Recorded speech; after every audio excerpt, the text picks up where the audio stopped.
आप सबको प्यार भरा नमस्कार।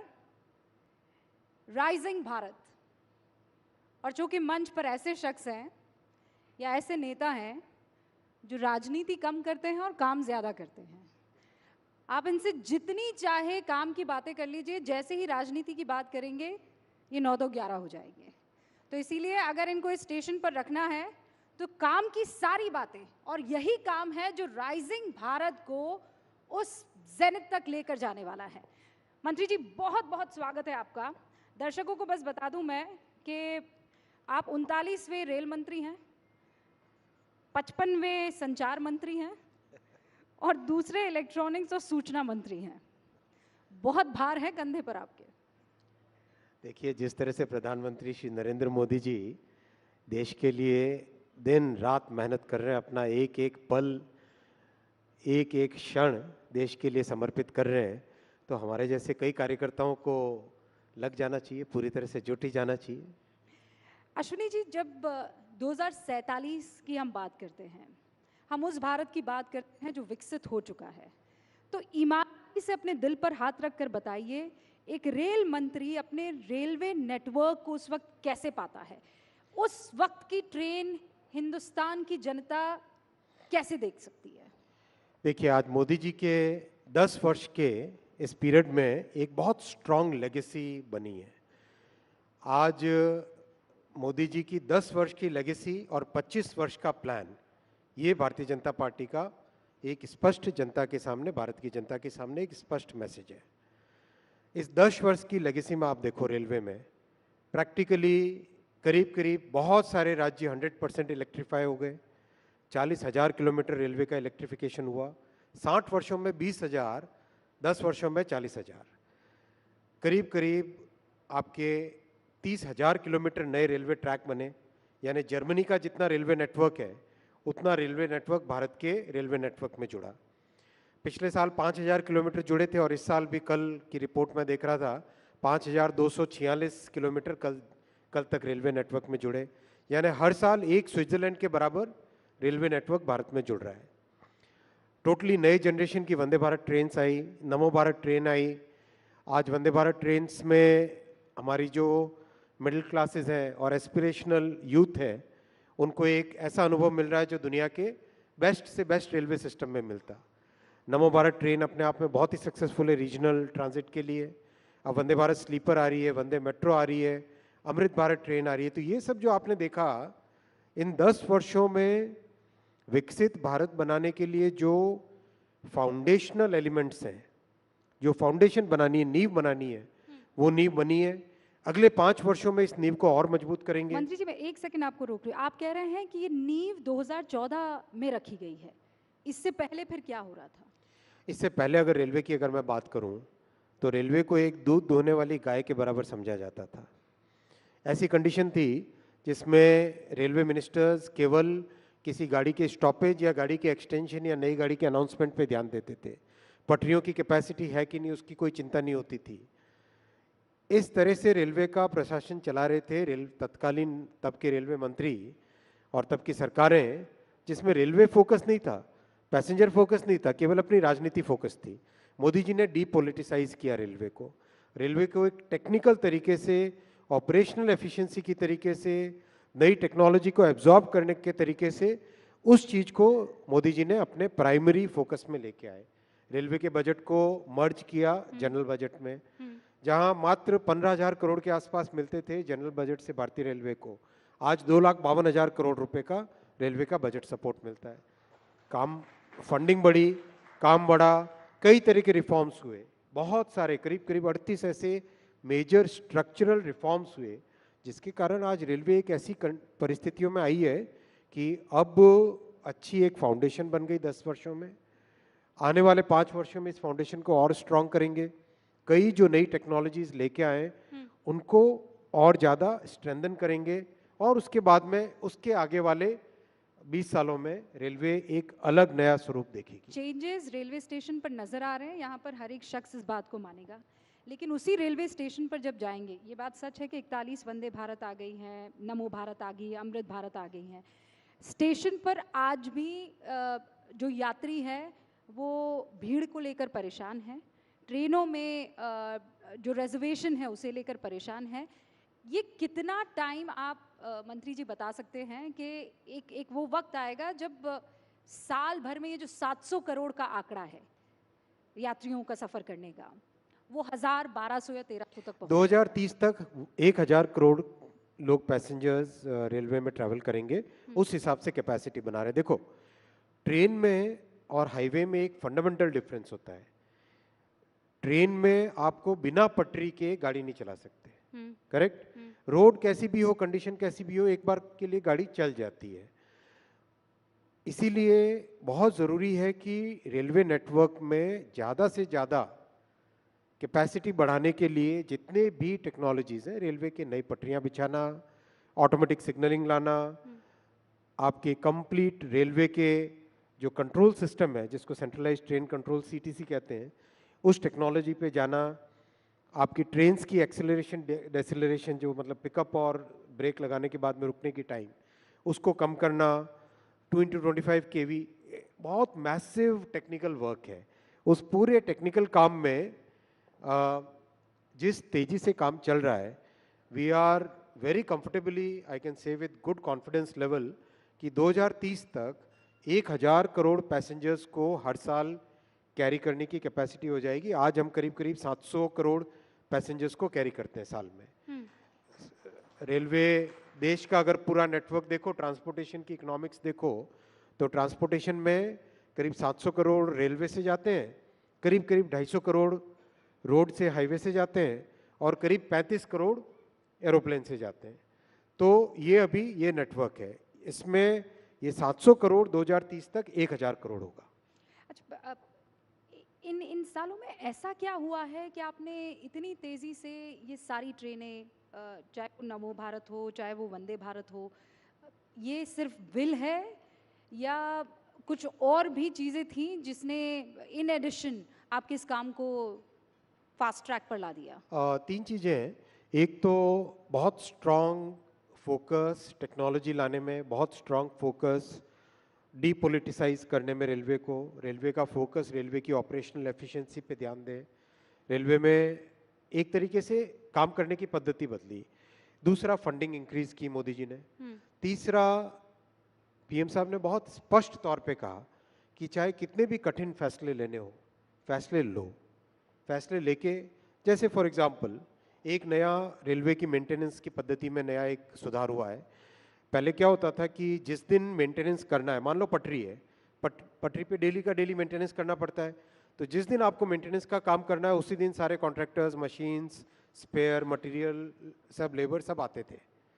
तो सुबह से शाम तक मान लो वेट करते थे, 4 या 5 बजे तक मान लो परमिशन मिलती थी, कभी परमिशन नहीं भी मिलती थी, वापस चले जाते थे। ये एक ऐसी पद्धति जो 60-70 वर्ष तक चली। अब आज रेलवे में हर शुक्रवार को अगले 26 हफ्ते का, नेक्स्ट 26 वीक्स का डिटेल्ड प्लान बनाते हैं। नेक्स्ट 26 वीक्स मतलब जैसे जापान में मेंटेनेंस की पद्धति है, या जर्मनी में, या जो डेवलप्ड कंट्रीज है, विकसित या हर देश, फ्राइडे करते हैं, वैसी की वैसी एडवांस्ड प्लानिंग अपना रेलवे भी कर रहा है। तो ये सब कठिन फैसले होते हैं, इसमें आपको पूरे ऑर्गेनाइजेशन को एक साथ आदत बदलने की आदत डालनी पड़ती है, एक नए तरीके से काम करने की मतलब प्रैक्टिस में आना पड़ता है। तो ये आसान काम नहीं होता, इसमें बहुत मेहनत और continuous communication with the top to bottom most layer. आज आप किसी सुपरवाइजर के पास जाके बात करो अगर, और मैं आप में से निवेदन करूंगा जो भी पाथवे इंस्पेक्टर हो, सेक्शन सुपरवाइजर हो, इनसे बात करे, इतने खुश हैं कि आज उनको मेंटेनेंस के लिए जो टाइम चाहिए होता है वो मिलता है, मंत्री मेंटेनेंस जी के लिए खुश है, रिसोर्सेज मतलब चाहिए वो इससे मिलते पहले हैं। तो आप कह रहे थे कि सब आराम से हो जाता था, सिर्फ पॉलिटिक्स होती थी, काम नहीं होता था। अब आप सिर्फ इस काम ही काम करा रहे हैं और वो खुश हैं। बिल्कुल खुश है, और आप वास्तव में जाके मिलो। मैं तो कम से कम लो लेवल पे, ग्राउंड लेवल पे ऑफिशियल्स के साथ, जो कि ग्रुप बी ऑफिसर्स भी नहीं है, ग्रुप सी में जो काम करते हैं कर्मचारी, उनके साथ बहुत इंटरेक्ट करता हूँ और उनसे बहुत इनपुट लेता हूँ, बहुत फीडबैक भी लेता हूँ। इतने खुश हैं इस बात से कि रेलवे का एक तरीके से, जिस तरीके से चलनी चाहिए एक टेक्निकल ऑर्गेनाइजेशन, वैसे मोदी जी ने 10 वर्षों में रेलवे को उस टेक्निकल स्टेज पे लेके आ गए। अश्विनी जी, दुर्घटना को लेकर मैं आपसे डिटेल में थोड़ी चर्चा करना चाहूँगी। स्पेशली कम हुई हैं दुर्घटनाएं, एक्सीडेंट्स कम हुए हैं, लेकिन जो होते हैं वो आपने भी देखे हैं। आप कितने दिनों तक वहाँ पर रहे थे, आपकी आंखों में लोगों ने आंसू देखे हैं। वहीं उस ज़मीन पर पॉलिटिक्स भी देखी है। कवच को लेकर विपक्ष ने बहुत हमला साधा। क्या आपने कहा था कि ऐसी टेक्नोलॉजी, ऐसा सिस्टम है कि इससे हिंदुस्तान को कोई नुकसान नहीं होगा, लेकिन जब हुआ तो उसने सबको ज़ख्मी कर दिया। देखो, कवच एक टेक्नोलॉजी की क्लास है जिसको कहते हैं automatic train protection, ATP technology. ATP technology दुनिया भर के बड़े रेलवे सिस्टम्स में 1980 के दशक में चालू हुई, 1990 के दशक में काफ़ी बड़ी मात्रा में लगी और 2000 के दशक में करीब करीब दुनिया के सारे बड़े रेलवे नेटवर्क्स में फुल्ली एटीपी आ गया था। तब की सरकारें क्या करती थी? क्या उन सरकारों की जिम्मेदारी नहीं थी कि एटीपी लेके आए? क्या उनकी ये जिम्मेदारी नहीं बनती थी कि सेफ्टी पे इन्वेस्टमेंट करें, सेफ्टी के लिए जो नए टेक्नोलॉजी चाहिए वो लेके आए? कुछ नहीं किया उन्होंने। 2016 में पहली बार भारत में एटीपी टेक्नोलॉजी को मान्यता दी मोदी जी ने, 2016 में। 2016 मतलब सोचो, देश ने 1980 से लेके 2014 तक का पीरियड, एक तरीके से उस पीरियड में पूरा देश कवर हो जाना चाहिए था एटीपी टेक्नोलॉजी से। 2016 में मान्यता दी, 2019 तक उसके पूरे सर्टिफिकेशंस मिले। 2020 और 21 में कोविड के कारण दिक्कत आई, लेकिन उसके बाद में, उसके बावजूद भी और उसके बाद में बहुत तेज़ी से इस पे काम चला। अब करीब, और कवच भी एक कोई ऐसा नहीं कि एक डिवाइस है जो लगा दिया ट्रेन पे और हो गया, ऐसा नहीं है। कवच पूरा एक सिस्टम है भाई। आपको पूरा पूरा रेलवे ट्रैक के साथ में ऑप्टिकल फाइबर केबल लगाना पड़ता है।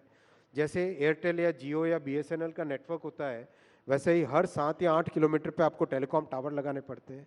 उन टेलीकॉम टावर के ऊपर टेलीकॉम के डिवाइसेस लगते हैं, फिर ट्रेन के ऊपर डिवाइस लगता है, सिग्नलिंग सिस्टम के साथ पूरा इंटरेक्शन, इंटीग्रेशन करना पड़ता है।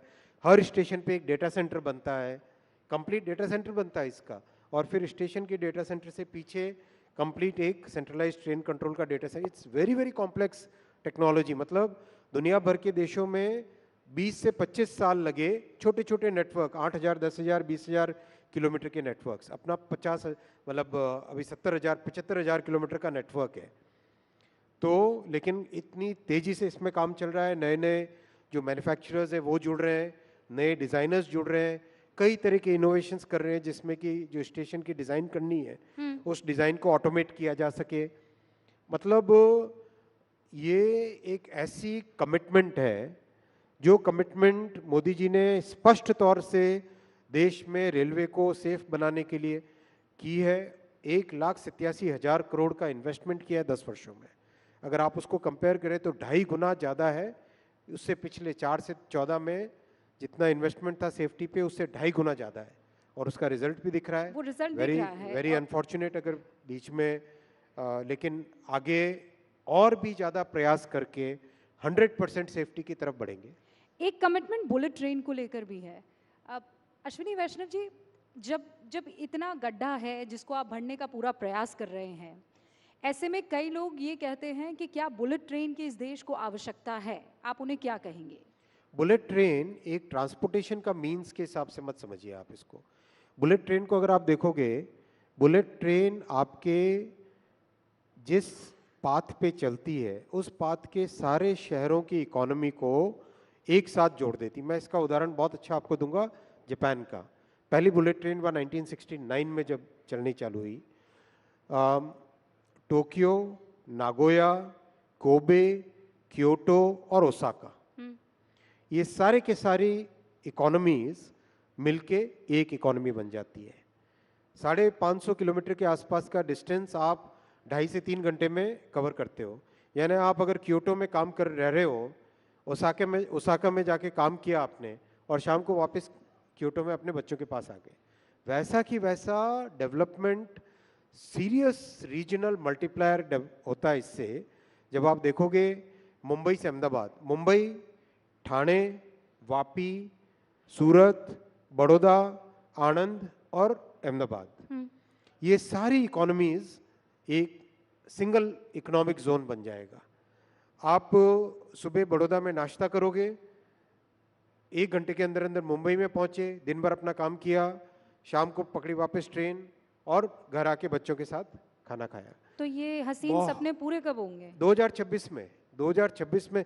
आज देखो ना आप, आज आप देखो 200, मैं डेली काउंट करना भी भूल जाता हूँ, पिछला शायद 10 दिन 12 दिन पहले रिव्यू किया था, 284 किलोमीटर ऑलरेडी बन चुकी है कंप्लीट।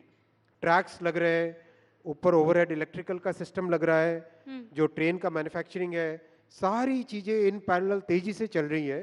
देखो कई ऐसे देश, मैं नाम नहीं लूंगा किसी देश का, जिम्मेदारी की पोजीशन है, 20-20 साल लगते हैं एक प्रोजेक्ट को करने में 500 किलोमीटर का। अपने यहाँ 8-10 वर्षों के अंदर अंदर ये प्रोजेक्ट कंप्लीट होगा। 2026 में पहली सूरत से बिलीमोरा वाले सेक्शन में ट्रेन चलेगी, आप देखोगे, और वर्ल्ड क्लास है, एब्सोल्युटली वर्ल्ड क्लास। अच्छा, वक्त जो है वो लगातार इसी रफ्तार से आगे बढ़ रहा है, तो मैं अपनी ट्रेन को या सवालों की ट्रेन को अब नए स्टेशन पर ले जा रही हूँ, आपके अगले मंत्रालय के पास आ रही हूँ। उससे पहले इस वक्त जो देश के रेल मंत्री हैं, आप उनको कोई नंबर देना चाहेंगे 10 में से, 5 में से? आप लोगों का काम है भाई, ये हमारा काम नहीं है, हमें तो मेहनत करनी है, मेहनत करते जाना है। डिजिटल इंडिया की तरफ मैं आ रही हूँ। प्रधानमंत्री नरेंद्र मोदी का ड्रीम प्रोजेक्ट है, और उसमें सबसे इम्पोर्टेंट अंश सेमीकंडक्टर्स हैं। इसकी बात तो हम कर रहे हैं, इनफैक्ट 62 से शुरुआत हुई, 65, 61, मैं टाइम गिनाती चली जाऊंगी, 80, 84 सेमीकंडक्टर नहीं बन पाए। अब आप कह रहे हैं कि बहुत जल्द हिंदुस्तान को पहला सेमीकंडक्टर मिल जाएगा। ये 2 सवाल हैं, मैं संक्षेप में चाहूंगी, अब तक क्यों नहीं हो पाया? आज हो रहा है तो ऐसा आपने क्या कर दिया? दिसंबर 2024 में पहली made in India chip market में आ जाएगी। दिसंबर 2024, ज़्यादा दूर नहीं भाई, गिन के नोट करके रख लेना आप लोग, दिसंबर 2024 में पहली चिप आने वाली है। देखो 1962 से प्रयास हुआ, लेकिन किसी भी प्रयास के पीछे जब तक सही नीति और सही आपका फंडामेंटल कन्विक्शन नहीं होता तब तक नहीं हो पाता। मोदी जी का इतना स्ट्रांग कन्विक्शन है कि हमें विकसित भारत को जब बनाना है, उसके फाउंडेशन में क्या क्या लगेगा। उसके फाउंडेशन में बहुत एक इम्पॉर्टेंट है इलेक्ट्रॉनिक्स मैन्युफैक्चरिंग। चाहे electronics manufacturing in the sense कि आप जो घर में टीवी देखते हो, फ्रिज देखते हो, उसको देखो, या फिर पावर इलेक्ट्रॉनिक्स, टेलीकॉम वो देखो, या जो डिफेंस में इलेक्ट्रॉनिक्स जाती है वो देखो, या कार के अंदर जो इलेक्ट्रॉनिक्स लगती है वो देखो, हर चीज में सेमीकंडक्टर लगता है। कुल मिलाकर कोई भी चीज जो ऑन या ऑफ हो रही है, एब्सोल्युटली उसमें सेमीकंडक्टर लगता है। एब्सोल्युटली, चाहे लाइट हो, चाहे मिसाइल हो, चाहे ट्रेन हो, चाहे एरोप्लेन हो, चाहे फ्रिज हो, हर चीज जो ऑन या ऑफ होती है उसमें सेमीकंडक्टर चिप लगती है। ये मैं बहुत मतलब आपको जिम्मेदारी के साथ कह रहा हूँ, जैसा कमिटमेंट मोदी जी ने दिखाया, और मैं आपको पर्सनल इसमें एग्जांपल्स दे सकता हूँ। हम लोग सेमीकंडक्टर डिस्कशन के लिए जब आधे घंटे का या 45 मिनट का टाइम प्रधानमंत्री जी का मांगते थे, मैं आज सब पब्लिक के सामने कह रहा हूँ, कहना नहीं चाहिए, लेकिन पीएम साहब ने साढ़े 3 घंटे तक टाइम दिया। हम 45 मिनट टाइम मांगते थे, वो 3 घंटे तक टाइम देते थे। एक एक लाइन बाय लाइन चीज पीएम साहब डिटेल में डिस्कशन करते थे।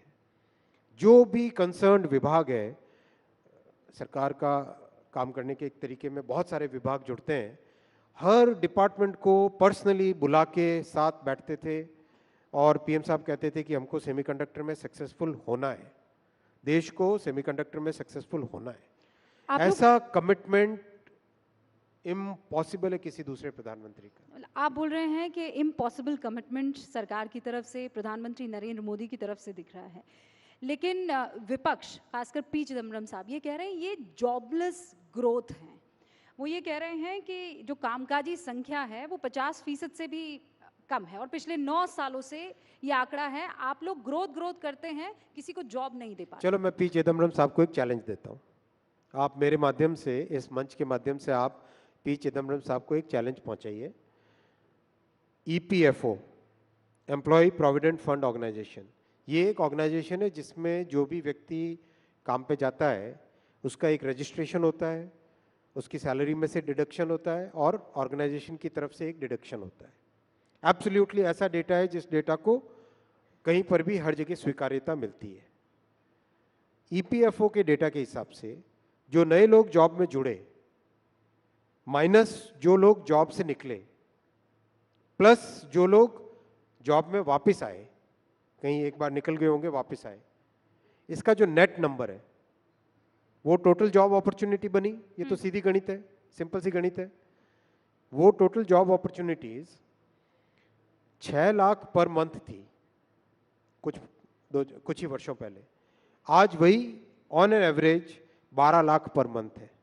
12 लाख पर मंथ का मतलब साल के हुए 1,44,00,000। 12 इंटू 12 144, 1,44,00,000 साल की जॉब अपॉर्चुनिटीज क्रिएट हो रही है। आप चिदम्बरम साहब को पूछिए कि क्या ये आंकड़ा झूठ है या ये सच है। ये डेटा है। इस डेटा को कई बड़े इकोनॉमिस्ट ने, कई मैं अच्छे उम्मीद करती हूँ कि न्यूज़पेपर्स आपका ने, जो ये सबने चैलेंज चेक किया। ये चैलेंज जो है चिदम्बरम साहब एक्सेप्ट करेंगे और ज़रूर आपकी ये चैलेंज हम उन तक पहुँचाएंगे। विपक्ष का एक और आरोप है, वो ये कहते हैं कि आप कहते हैं कि हम मैन्युफैक्चरिंग हब बन चुके हैं, लेकिन आप कोई मैन्युफैक्चरिंग नहीं करते, आप लोग बस असेंबल करते हैं। अच्छा, आपने नाम उसको ये दे दिया है। देखो, जिन शख्स की बात आप कर रहे हैं, या चलो मैं जनरल में किसी शख्स का नाम क्यों लूं जब तक आप नहीं लोगे। तो देखो, किसी भी देश में कोई भी इंडस्ट्री जब चालू होती है, चाहे आप एग्जांपल ले लो कार इंडस्ट्री का। आज से 1980 के आसपास जब कार इंडस्ट्री चालू हुई, सबसे पहले क्या आया? कार की सीकेडी बन के आई, जो कंप्लीटली नॉकडाउन यूनिट आता है। उसके बाद में क्या आया? SKD, semi knockdown unit. उसके बाद में क्या हुआ? कम से कम कुछ कंपोनेंट मैन्युफैक्चरर्स का इकोसिस्टम बना। उसके बाद में क्या आया? कई सारे कंपोनेंट इकोसिस्टम का मैन्युफैक्चरर बना। टियर 1, टियर 2, टियर 3 वेंडर्स बने। उसके बाद में क्या आया कि एक्सपोर्ट होने चालू हुए। ये एक साइकिल है, हर इंडस्ट्री की एक लाइफ साइकिल होती है। अगर यही लाइफ साइकिल कांग्रेस की सरकारें अगर 1980 में करने लग जाती, 1970 में करने लग जाती, तो आज देश की कहां पे परिस्थितियां होती। कांग्रेस ने पहले 4 दशक भारत के वेस्ट किए। 4 डिकेड्स भारत के लॉस्ट डिकेड्स बने, क्योंकि कांग्रेस की ऐसी पॉलिसीज थी जिसमें मैन्युफैक्चरिंग को एकदम गला घोंट के रखा गया। ऐसा कानूनों का मकड़ जाल बना के रखा दिया जिसमें कि कोई इंसान मैन्युफैक्चरिंग कर न सके। बस मतलब ऐसी परिस्थितियां थी 1990 से पहले तक तो, कि अगर आप अपनी कार की डिज़ाइन का हैंडल का डिज़ाइन चेंज करना चाहोगे तो आपको भारत सरकार के किसी अधिकारी के पास आके परमिशन लेनी पड़ती थी। ऐसा मकड़ जाल बिछा के रखा हुआ था। तो उस मकड़ जाल से निकले तो आप ये कह और रहे हैं सिंप्लीफिकेशन हो रहे हैं। अब बेबी स्टेप्स जो है वो लिए जा रहे हैं। आज अपन ऐसी परिस्थितियों में है, हाँ। जिसमें मैन्युफैक्चरिंग हब बनने के लिए जो फाउंडेशन चाहिए वो फाउंडेशन ले डाउन हो गई है। अगले 5 वर्षों में आप देखोगे। देखो, मैं आपको एग्जांपल्स देता हूँ, नंबर्स देता हूँ। नंबर्स लेना जरूरी है क्योंकि डेटा के साथ बात करनी चाहिए। केवल आरोप लगाने से आरोप नहीं होना है, डेटा के साथ बात करनी चाहिए। Mobile manufacturing practically negligible number था 10 साल पहले, आज कितना है? $55 billion. Electronics manufacturing practically negligible number था, आज कितना है? पिछले साल का डेटा है $105 बिलियन, और कम से कम डबल डिजिट में ग्रोथ हो रही है इसकी। डिफेंस मैन्युफैक्चरिंग कुछ भी नहीं थी, आज $2 बिलियन का एक्सपोर्ट हो रहा है। टेलीकॉम मैन्युफैक्चरिंग सोच भी नहीं सकते थे, किसी इंडस्ट्री के वेटरन ने बोला, 35 साल का जिनका टेलीकॉम इंडस्ट्री का एक्सपीरियंस है, उन्होंने कहा सोच भी नहीं सकते थे कि टेलीकॉम मैन्युफैक्चरिंग भारत में होगी। आज $1 बिलियन का एक्सपोर्ट हो रहा है। अमेरिका, यूएस, यूरोप, सब जगह एक्सपोर्ट हो रहा है। क्या बात करते हैं भाई कांग्रेस के लोग, जो अपनी इतने वर्षों तक जिन्होंने अपनी गलतियों को आज जवाब दे नहीं पा रहे हैं। और हम लोग मेहनत कर रहे हैं, जनता देख रही है, पब्लिक देख रही है, हम जब मेहनत कर रहे हैं तो उनके आरोप लग रहे हैं। किस बात की बात है? हमारे पास बस कुछ मिनट बचे हैं और मैं चाहती हूँ ये 2 बहुत महत्वपूर्ण सवालों के आप जवाब दे दें। एक तो फैक्ट चेकिंग यूनिट को लेकर, मतलब सरकार ही अगर चेक करने लग गई तो कैसे चलेगा? आपके काम को सिटीजन, अच्छा बताओ भाई, एक बात बताओ, हाँ। CNN TV 18 पे कुछ छपता है, उसकी जानकारी लेनी हो तो किससे पूछोगे? CNN TV 18 से पूछोगे कि नहीं पूछोगे? हाँ। बराबर है ना? बिल्कुल, बिल्कुल। आपके ऑर्गेनाइजेशन की जानकारी किससे पूछेंगे? आपसे ही पूछेंगे ना। भारत सरकार की कोई भी न्यूज़, किसी भी स्कीम, उसके बारे में पूछना है तो किसको पूछोगे? अगर आपका गृह मंत्रालय से काम है, गृह मंत्रालय से पूछोगे। हेल्थ मिनिस्ट्री से काम है, हेल्थ मिनिस्ट्री से पूछोगे। अगर आप कहोगे कि नहीं ये पावर मिनिस्ट्री से संबंधित प्रश्न है, पावर मिनिस्ट्री से पूछोगे। इतनी बेसिक कॉमन सेंस की बात है भाई। जो राज्य सरकार से है वो राज्य सरकार से पूछोगे, किसी प्राइवेट ऑर्गेनाइजेशन उससे प्राइवेट ऑर्गेनाइजेशन से पूछोगे। और तो वो सवाल आपको ना पसंद आए तो? बात सवाल की नहीं है, बात फैक्ट की है। फैक्ट और ओपिनियन में डिफरेंस है।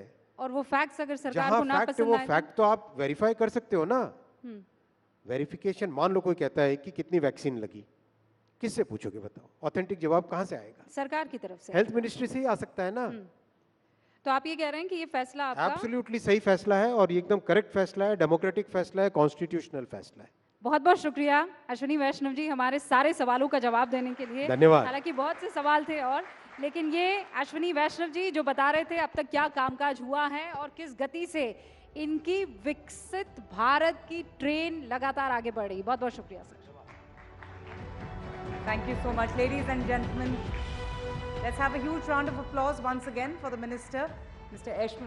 Ashwini Vaishnav, who was sharing